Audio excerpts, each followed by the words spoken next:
સહજાનંદ સ્વામી મહારાજની જય. પ્રારંભમાં એક વચનામૃતનું શ્રવણ કરીએ.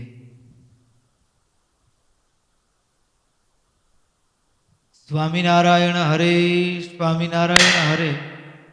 સંવત 1878 શ્રાવણ સુધી એકાદશીને દિવસ સ્વામી શ્રી સહજાનંદજી મહારાજ શ્રી ગરડા મધ્યે દાદા ખાચરના દરબારમાં રાત્રિને સમય વિરાજમાન હતા ને પોતાના મુખારવિંદની આગળ પરમહંસ તથા સર્વે શ્વેત વસ્ત્ર ધારણ કર્યા હતા અને પોતાના મુખારવિંદની આગળ પરમહંસ તથા દેશ દેશના હરિભક્તની સભા ભરાઈને બેઠી હતી. પછી મુક્તાનંદ સ્વામીએ પ્રશ્ન પૂછ્યો છે, હે મહારાજ, ભગવાનનો ભક્ત હોય તેના મનમાં તો એમ હોય જે ભગવાનના ભજનમાં અંતરાય કરે એવો એકેય સ્વભાવ રાખવો નથી, તોય પણ અયોગ્ય સ્વભાવ રહી જાય છે. એનું શું કારણ હશે? પછી શ્રીજી મહારાજ બોલ્યા છે, જેને વૈરાગ્યની દુર્બળતા હોય તેને ટાળ્યાની શ્રદ્ધા હોય તોય સ્વભાવ ટળે નહીં. જેમ કોઈ દરિદ્રી હોય ને તે સારા સારા ભોજન ઈચ્છે ને સારા સારા વસ્ત્ર ઈચ્છે, પણ તે ક્યાંથી મળે? જેમ વૈરાગ્યહીન હોય તેના હૃદયમાં ઈચ્છા તો હોય તો પણ સાધુતાના ગુણ આવવા ઘણા દુર્લભ છે. પછી વળી મુક્તાનંદ સ્વામીએ પ્રશ્ન પૂછ્યો છે, હે મહારાજ, જે વૈરાગ્યહીન હોય તે શું ઉપાય કરે ત્યારે વિકાર માત્ર ટળે? પછી શ્રીજી મહારાજ બોલ્યા છે, જે વૈરાગ્ય રહિત હોય તે કોઈ મોટા સંતની અતિશય સેવા કરે અને પરમેશ્વરની આજ્ઞામાં જેમ કહે તેમ મંડ્યો રહે. પછી તેને પરમેશ્વર કૃપા દ્રષ્ટિએ કરીને જુએ છે, આ બિચારો વૈરાગ્યહીન છે ને તેને કામ ક્રોધાદિક બહુ પીડે છે, માટે એના એ સર્વે વિકાર ટળો તો તત્કાળ ટળી જાય. એ વિના સાધને કરીને તો બહુકાળ મહેનત કરતાં કરતાં આ જન્મે ટળે અથવા બીજે જન્મે ટળે, પણ જે તત્કાળ વિકાર માત્ર ટળે એ તો કેવળ પરમેશ્વરની કૃપાએ કરીને જ ટળે. ઇતિ વચનામૃતમ. એવી રીતે ગરડા મધ્યનું 7મું વચનામૃત થયું. સહજાનંદ સ્વામી મહારાજની જય. જય સ્વામિનારાયણ. વાલા ભક્તો, આ ગરડા મધ્ય પ્રકરણનું 7મું વચનામૃત. આમ જોવા જઈએ તો સાવ સામાન્ય જણાતું, સામાન્ય દેખાતું લાગતું વચનામૃત, પણ એ બહુ મજાનું અને મર્મથી ભરેલું છે. મર્મથી ભરેલું એટલા માટે છે કે મુક્તાનંદ સ્વામીએ પ્રશ્ન પૂછ્યો છે. પ્રશ્નને સમજીએ તો આનંદ આવે. સ્વામી કહે, ભગવાનનો ભક્ત હોય એના મનમાં તો એમ હોય જે ભગવાનના ભજનમાં અંતરાય કરે એવો એકેય સ્વભાવ રાખવો નથી, તોય પણ રહી જાય છે. તેનું શું કારણ છે? આ પ્રશ્ન સ્વામીનો નથી, આ પ્રશ્ન મારો ને તમારો છે. આ પ્રશ્ન મારો ને તમારો, આપણા બધાનો એટલા માટે છે કે સ્વામીમાં એવું એક સ્વભાવ નહોતો કે જે ભગવાનના ભજનમાં આડું આવતો હોય. તો વચનામૃત એ ભક્તો એવું બેસ્ટ કહી શકાય કે વચનામૃત ભક્તો દુનિયાનું ટોપ ક્લાસનું મેનેજમેન્ટ એમાં છે.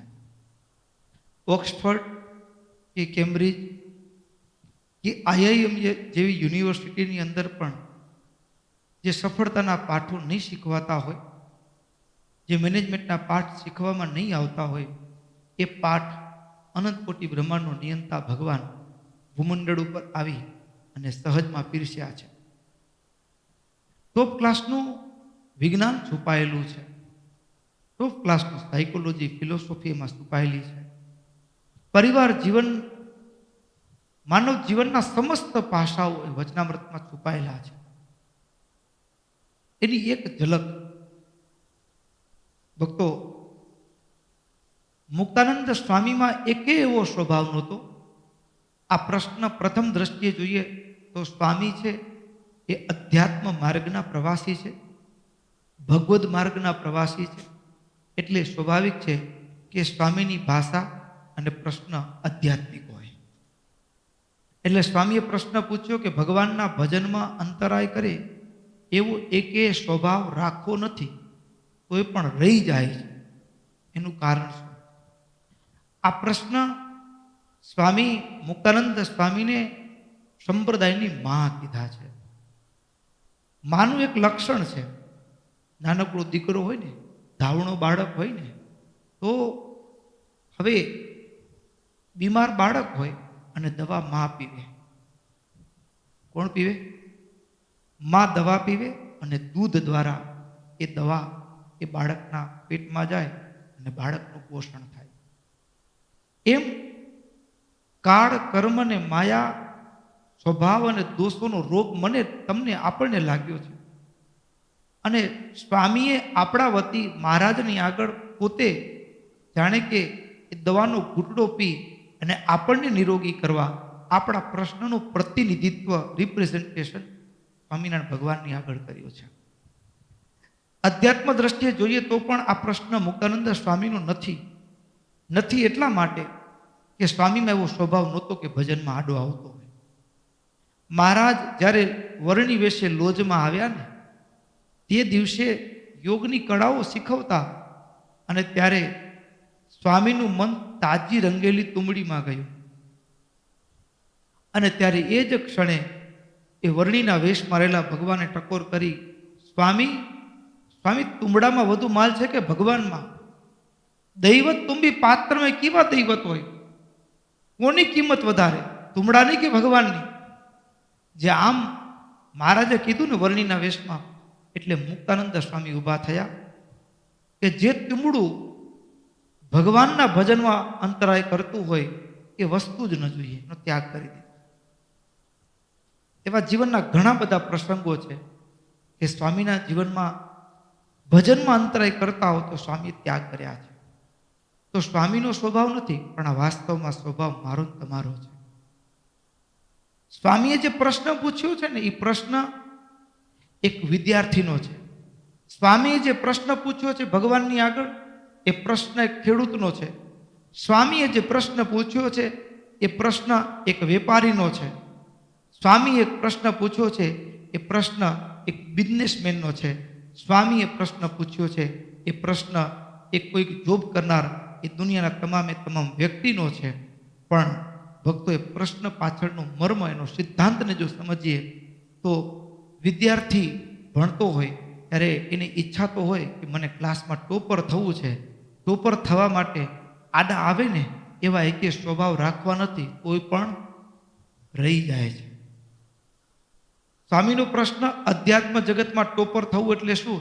તો કે સ્વભાવો છૂટવા, દોષો છૂટવા, ભગવાનના ભજનમાં અંતરાય કરે એવો એકે સ્વભાવ રાખવો નથી, તો પણ રહી જાય છે. વિદ્યાર્થીને એવી ટેવ નથી રાખવી. આ તો કેવું થાય, ભણવા બેસે, વાંચવા બેસે અને ત્યાં મિત્ર બોલાવા આવે, ચાલને રમવા. આ ભાઈબંધાઈ એને ભણવામાં વિક્ષેપરૂપ છે. મનમાંથી ઘણીક વિચાર પણ આવે કે મારું રમત ગમતમાં ટાઈમ જાજુ જાય છે, હવે મારે બંધ કરવું છે રમવાનું. બધું ચોખ્ખું કહી દેવું છે કે હવે હું રમવા નહીં ચાલુ.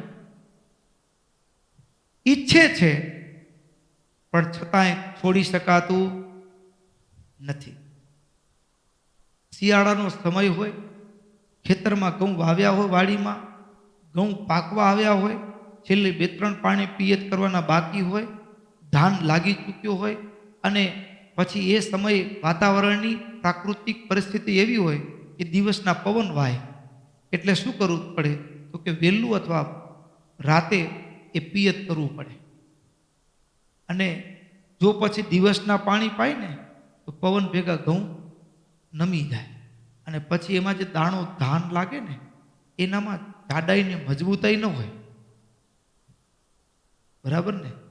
પણ હવે એ એક રાતની ઊંઘ એને કેટલી મોંઘી પડે. અલાર્મ રાખ્યું હોય કે વહેલો ઉઠીશ, આજે 3 વાગે ખેતરે પહોંચી જવું છે, તો આપણે ઘઉંને પિયત થઈ જશે, 8-9 વાગ્યા સુધી ખેતરમાં પાણી પીવડાવાઈ જશે, પછી વાંધો નથી, પછી સૂઈ જશું. અલાર્મ મૂક્યું પણ હોય 3 વાગે, 3 વાગે આંખ ખુલે પણ ખરી, પછી વિચાર આવે, થોડીક વાર સૂઈ રહે, હમણાં અડધી કલાક, પછી આખો દિવસ કામ કરવાનું છે ને, પછી થાક લાગશે, હમણાં સૂઈ રહે થોડીક વાર. અને સૂએ અને 3ના બદલે 6 વાગે આંખ ખુલે અને પિયત કરવું પડે, પાણીનો વારો હોય, પિયત કરે અને ઘઉં નમી જાય. ઘઉં નમી જાય એટલે જે ખેતરમાં ઘઉં એ 50, 80 કે 100 મણ થવાના હોય, બરાબર, કે 30, 40 કે 50 ક્વિન્ટલ થવાના હોય, એના જગ્યાએ અડધા ઘઉં થાય. એની એક ઊંઘ કેટલામાં પડી? 2-3 કલાકની ઊંઘ કેટલામાં પડી? આળસ રાખવી નથી, છોડવું જ છે, પણ છૂટતું નથી. આ પ્રશ્ન વિદ્યાર્થીનો છે, આ પ્રશ્ન ખેડૂતનો છે, આ પ્રશ્ન એક વેપારીનો છે. સવારે બધા મજૂરો કામે જતા હોય ને, હાર્ડવેરની દુકાન હોય અને જો એ 7 વાગે દુકાન ખોલી દે તો નાનું પરચુરણ વસ્તુ એ ખૂટતું હોય તો કામ કરવા જતા દરેક મજૂર લેતા જાય અને સવારમાં વેપલો થઈ જાય એમ હોય, વેપાર થઈ જાય એમ હોય. પણ એ સવારમાં જો ખાલી 1 કલાક 2 કલાક દુકાન વહેલી ખોલે તો 2-5 હજારનો વેપાર વધી જાય એમ હોય. પણ એમ થાય ખોલીશ ખોલીશ ખોલીશ ખોલીશ, પણ એ 2-5 કલાકની ઊંઘ એને મોંઘી પડે. આળસ રાખવું નથી, પણ થઈ જાય. એટલે આ પ્રશ્ન કોનો છે? મુક્તાનંદ સ્વામીનો નથી. મુક્તાનંદ સ્વામીએ મારા ને તમારા વતી એ પ્રશ્નનું રિપ્રેઝન્ટેશન ભગવાન આગળ કર્યું છે. વચનામૃતના એક એક પ્રશ્નની પાછળ માનવ જીવનની દાસ્તાન છુપાયેલી છે. એના પ્રિન્સિપાલને, એના સિદ્ધાંતને જો એ જીવનમાં આત્મસાત કરીએ ને તો સ્પષ્ટ દેખાઈ આવે.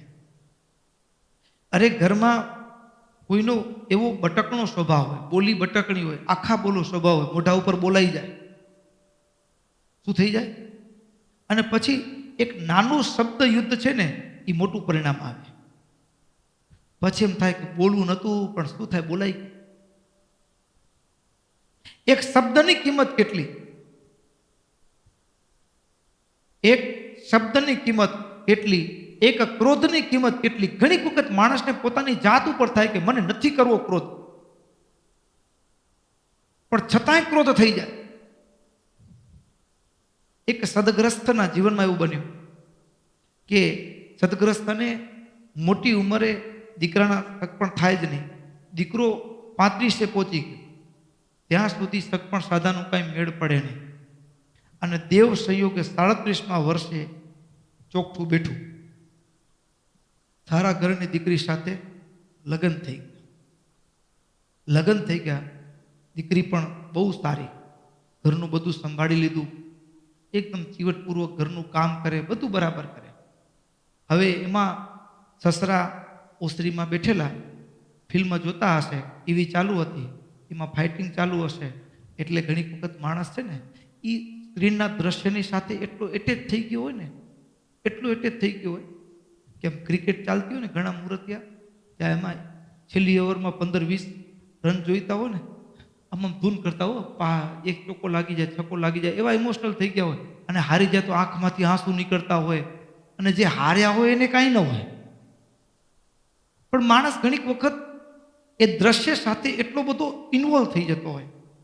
હવે એમાં એ વડીલ એ ઘરમાં ટીવી જોતા હશે, ફાઇટિંગ ચાલતું હશે પિક્ચરનું, અને એમાં દીકરાના વહુ જે નવા નવા ઘરમાં આવ્યા છે, 1-2 મહિના થયા છે, અને ઘરમાં કામ કરતા કરતા એના હાથમાંથી સેજ કાચનો ગ્લાસ છૂટ્યો, પટે પડ્યો ને તૂટ્યો. ત્યાં સસરા એ વડીલ ઓસરીમાં બેઠા બેઠા, ડ્રેસિંગ રૂમમાં બેઠા બેઠા બોલ્યા, તે કાચ ગ્લાસ ને બધું તોડવા લાવી છે, તારા બાપના ઘરેથી લાવી છે? અહીંયા બધું તોડવા જ માંડ્યું છે. દીકરાના ઘરવાળાની શબ્દ હાડોહાડ લાગ્યા.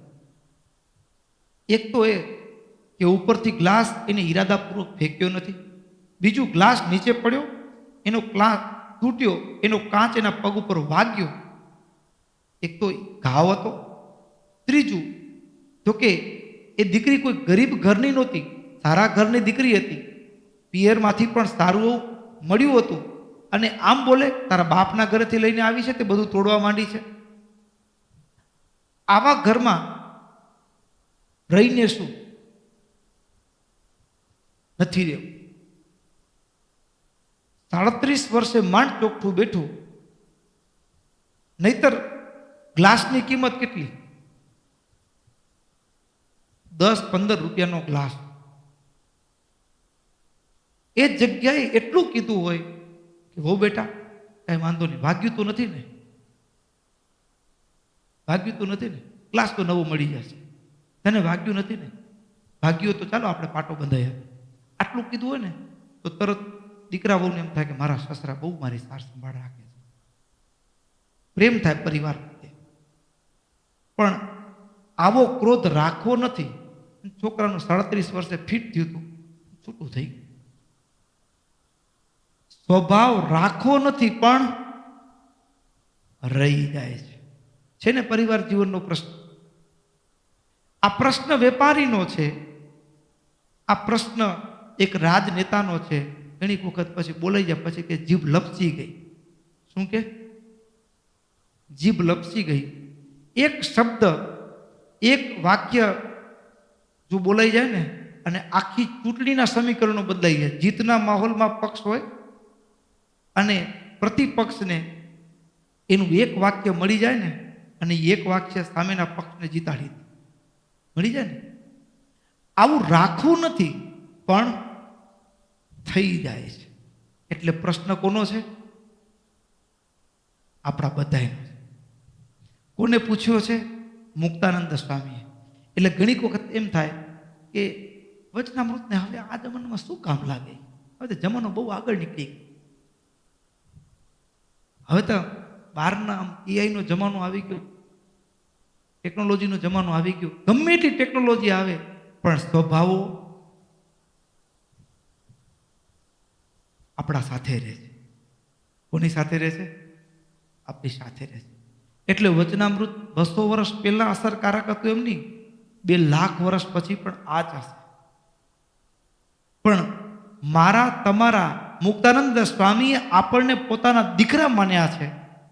એટલે આપણો પ્રશ્ન મુક્તાનંદ સ્વામીએ મહારાજની આગળ જાણે રિપ્રેઝન્ટેશન, પ્રતિનિધિત્વ કરતા કીધું કે મહારાજ, એવો કોઈ અયોગ્ય સ્વભાવ હોય જે ભગવાનના ભજનમાં અંતરાય કરતો હોય, નથી રાખવો છતાં પણ રહી જાય છે, એનું કારણ શું? પેલા તો મૂળ પકડવાનું.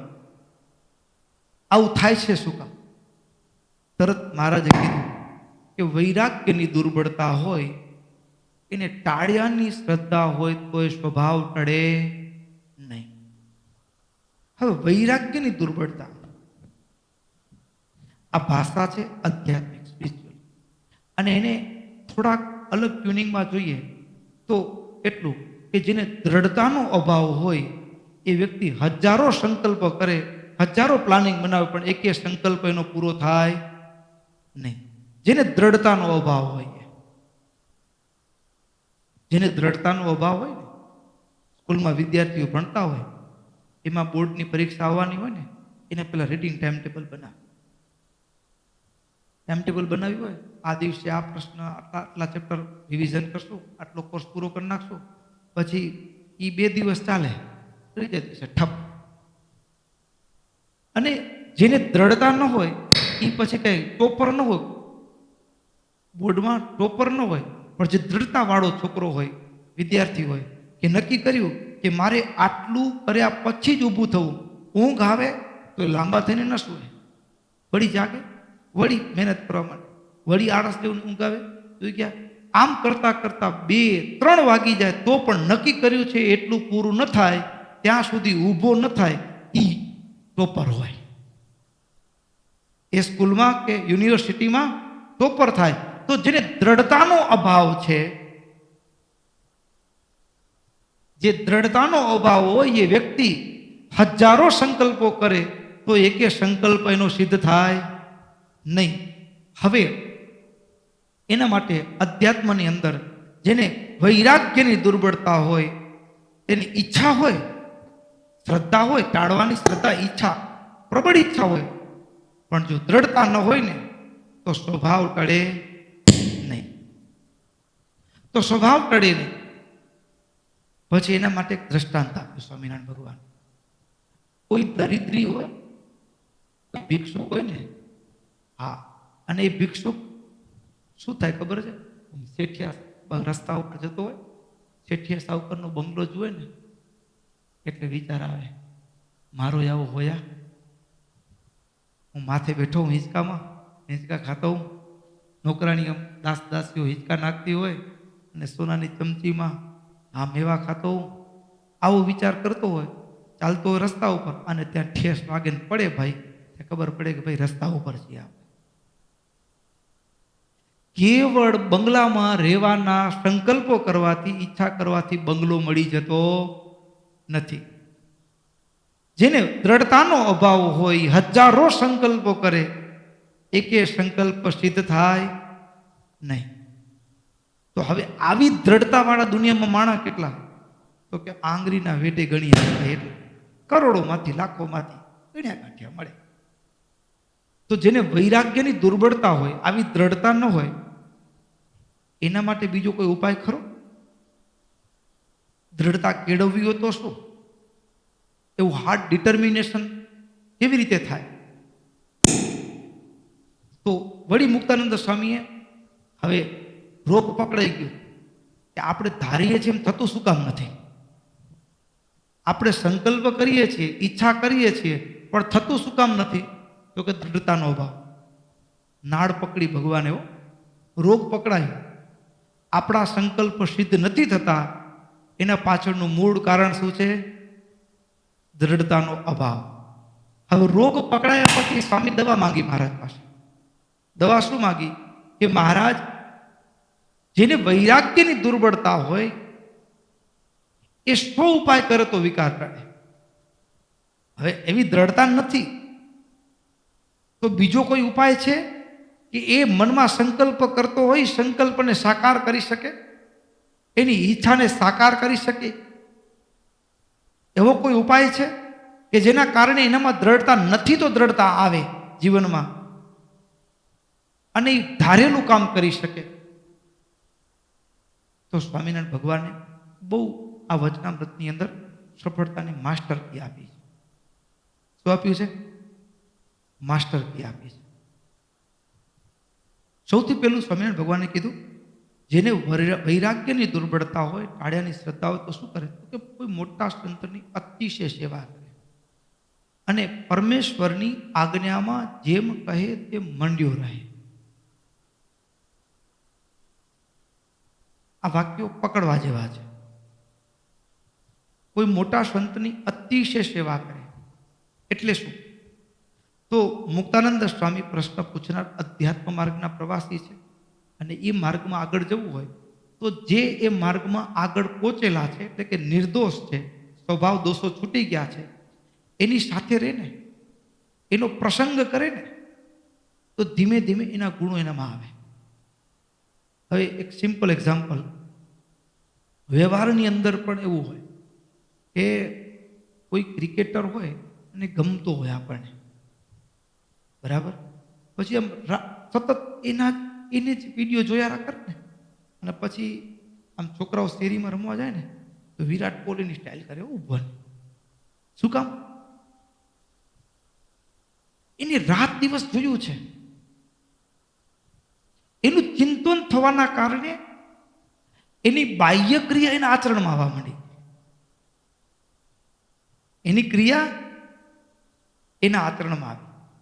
પછી ઘણા શેરીમાં રમતા હોય છોકરા, હવે હું આ ક્રિકેટના મેદાન ઉપર જે પેલા ક્રિકેટર હોય એ કૂદકો મારીને કેચ પકડે ને, અહીંયા તો શેરીમાં ફ્લોર ઉપર રમતા હોય. હવે સ્ટાઇલ કરવા જાય પેલી અને પછી ગુડિયા વેલ ને બધું ભાંગી જાય. પણ શું કામ? તો કે અહીંયા કીધું કે કોઈ મોટા સંતની સેવા કરે, એટલે કે જે ફિલ્ડમાં પહોંચેલો છે એના જીવનને સતત એની સાથે જુએ. અને ઘણીક વખત એવું બનતું હોય, કોઈ વિદ્યાર્થી નબળો હોય ભણવામાં, પણ પછી રાત દિવસ એ કોઈ સારા વિદ્યાર્થીની સાથે રહેવા માંડે ને તો ધીમે ધીમે એક સમય એવો આવે કે એ પણ એની હારોહાર બેલેન્સમાં આવી જાય ને. તો દ્રઢતા નથી આપણામાં દ્રઢતા નથી, પણ જેવા દ્રઢતાવાળા છે, સફળતા મેળવી ચૂક્યા છે, એનો પ્રસંગ કોઈ મોટા સંતની. હવે એમાં બે વસ્તુ હોય કે કેટલીક વસ્તુ એની સાથે ઇન્ટરનલ કોમ્યુનિકેશન, એટલે એની સાથે સીધું આપણો વાર્તાલાપ ન થાય ને તો તમે ન આપો ને તો લઈ શકાય. જેમ દુનિયાની બહારની સંપત્તિ છે, એ બાપ કદાચ દીકરાને ન આપે ને તો કાયદાની રૂએ પણ દીકરો એમ કે એમાં મારો હક થાય. એમ કેટલાક ગુણો હોય, કેટલીક હદ સુધી તો એ વ્યક્તિને આપણે હજી એ વ્યક્તિને મળ્યા નથી, ઓળખતા નથી, પણ રાત દિવસ એને જોઈએ છીએ તો એની પાસેથી લઈ શકાય.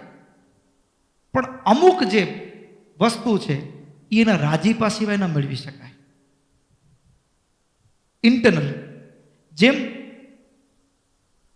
બહારની વસ્તુ લઈ શકાય છે, પણ ભીતરની જે એના માટે તો એને રાજી કરવા પડે. શું કરવા પડે? રાજી કરવા પડે. અને ઇતિહાસના પાનાઓ પર દ્રષ્ટિ કરીએ તો ધ્રુવ છે, ધ્રુવને એના પિતાએ બહારની સંપત્તિ ના આપી, પણ એની માએ એને ભીતરની સંપત્તિ આપી. શું આપી? ભીતરની સંપત્તિ આપી. તો ભીતરની સંપત્તિ છે ને એ બહારની ખોવાયેલી સંપત્તિ નથી મળવાની, એ સંપત્તિ પણ એને મળી. તો જે ફિલ્ડમાં આગળ જવું હોય, હું કોહલીના વિડિયા જોઉં કે રોનાલ્ડો કે મેસીના વિડિયા જોઉં તો સામાન્ય કિક મારે છે એ તો મને આવડી જાય, પણ એ કયા સમયે કેવી રીતે ડિસિઝન લે છે એ તો રૂબરૂ મળીએ અને એના પાસે કહીએ કે મને શીખાડો ને, તમે આ કેવી રીતે, આમ આ ટાઈમે તમને વિચાર કેવી રીતે આવે. તો એ તો એની સાથે જ્યારે એકાત્મ ભાવ થાય ને ત્યારે મળે. એટલે કેટલીક વસ્તુઓ કેવળ બાહ્ય, એને તમે એ કંઈ બોલાવો નહીં, ચલાવો નહીં, ખાલી એને જોઈને પણ શીખી શકાય, નકલ કરી શકાય, અમુક હદ સુધી નકલ કરી શકાય. પણ એ બાહ્ય નકલને હજી વાસ્તવિક રૂપ આપવું હોય તો એને રાજી કરવા પડે. દ્રઢતા કેળવવા માટેની ટ્રીક છે. આ વ્યવહારમાં પણ આ જ ટ્રીક કામ લાગે. એટલે કીધું કોઈ મોટા સંતની અતિશય સેવા કરે. પછી બીજી વાત કીધી, પરમેશ્વરની આજ્ઞામાં જેમ કહે તેમ મંડ્યો રહે. પરમેશ્વરની આજ્ઞામાં જેમ કહે તેમ મંડ્યો રહે. આ જે વાત છે એ ધર્મ અને પરમાત્માનું અનુસરણ સૂચવે છે. એટલે કે મારા ને તમારા જીવનો ભગવાન હોવા જોઈએ, એ પણ અત્યંત જરૂરી છે. હવે આપણો પુરુષાર્થ મહાપુરુષોની સેવાથી રાજીપો મળે અને પરમાત્માનું પ્રાર્થના હોય, આ ત્રણ વસ્તુ ભેગી થાય ને ત્યારે કીધું તો પરમેશ્વરની કૃપા. બરાબર, કૃપાનું પણ કૃપા ક્યારે મળે એના માટે પણ એકને કીધું કે કોઈ મોટા સંતની અતિશય સેવા કરે, પરમેશ્વરની આજ્ઞામાં મંડ્યો રહે, તો જ પરમેશ્વર એના ઉપર કૃપા દ્રષ્ટિ કરે છે. અને કૃપા દ્રષ્ટિ થાય ત્યારે અસંભવ હોય એ પણ સંભવ થાય છે. ઘણી બધી વાતો છે, પણ મજાનું વચનામૃત છે. હજી તો આપણે એનામાં ખાલી ચંચુપાત કર્યો છે, પણ હજી ઘણા ઊંડા જઈએ તો મજા પડી જાય. એટલે વચનામૃત તમે કદાચ ન વાંચતા હો ને તો જીવનમાં વાંચવાનો આગ્રહ રાખી શકાય એવું છે. અને વચનામૃત એવું છે કે હું તમે દુનિયાના કોઈ માણસની ટિપ્સ લઈએ, પણ ખુદ ભગવાન પાસેથી ટિપ્સ મેળવવાની જે ક્ષણ છે એટલે શું કે વચનામૃતનું વાંચન કરીએ, એનું મનન કરીએ ને તો ભગવાન પાસે શીખીએ છીએ, ધંધાની, અધ્યાત્મની, પરિવારની, બધા જીવનની.